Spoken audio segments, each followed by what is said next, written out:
Upendo wa kweli, mwendelezo wa Karen, episodi ya 3. Mtunzi, Mr. Kaliua. Asubuhi ya jua likianza kupaa juu ya nyumba za kijiji cha Mwangaza, vijana wanne, Kaumbi, Chiba, Kada na Digala, walikusanyika tena karibu na mto, kila mmoja akijipanga vema. Hali ilikuwa tofauti kidogo sasa. Karen, ambaye tayari alikuwa amemchagua Ramadhan, alikuwa bado na wivu kidogo, hasa pale alipoona Kaumbi akimzungumzia Ramadhan kwa heshima. Lakini pia, kwa siri, Karen alikuwa amemvutia Chiba kidogo, kijana aliyejigamba na ucheshi wa ujana. Kaumbi aliona Karen akicheka na Ramadhan, moyo wake ukiridhika, lakini Chiba akacheka kidogo kwa mtindo wake wa ujanja. Ramadhan, hakika umemvutia sana Karen, lakini usijali, kwa mtindo wangu naweza pia kumfanya furahie.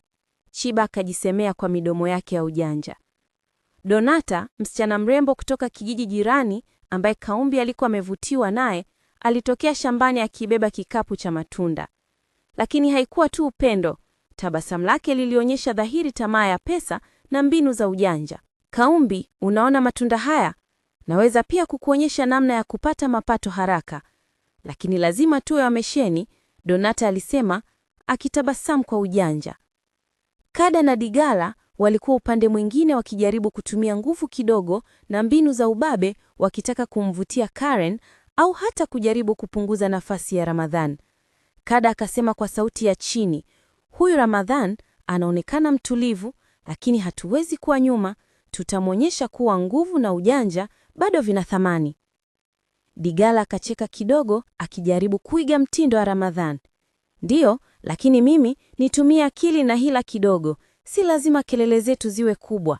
Hali ilizidi kuwa ya kuchekesha pale Karen alipojaribu kumtia Ramadhan hisia, lakini macho yake yalibakia kuangalia Chiba mara chache. Wivu wake kidogo ulionekana, lakini hakutaka kuonyesha waziwazi. Ramadhan akiwa na utulivu wake wa asili, alishughulika na Karen kwa heshima na upole, akimwonyesha kuwa upendo wake hauko kwenye ushindani wala hila. Karen, kila kitu nitakifanya ni kwa heshima na kwa upendo. Hakuna ujanja au kelele, Ramadhan alisema akimshika mkono. Kaumbi alijifunza kuwa furaha ya kweli ni kuheshimu uchaguzi wa moyo wa mtu. Chiba, licha ya ujanja wake, alijua kuwa lazima awe na subra. Donata alionyesha hasira kidogo, lakini hakukubali kuwa pesa na ujanja wake hutuondoi heshima ya Ramadhan na Karen. Kada na Digala hifundishwa somo muhimu.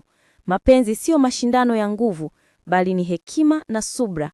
Na Karen alijua kuwa wivu wake kidogo hawezi kubadilisha kile kilichothabiti, lakini kwa sasa akajua kuwa kulogana kidogo na kucheka na Chiba ni sehemu ya maisha ya kijiji, na pia kuonyesha kuwa hata upendo wa kweli unaweza kuwa na changamoto kidogo za kuchekesha.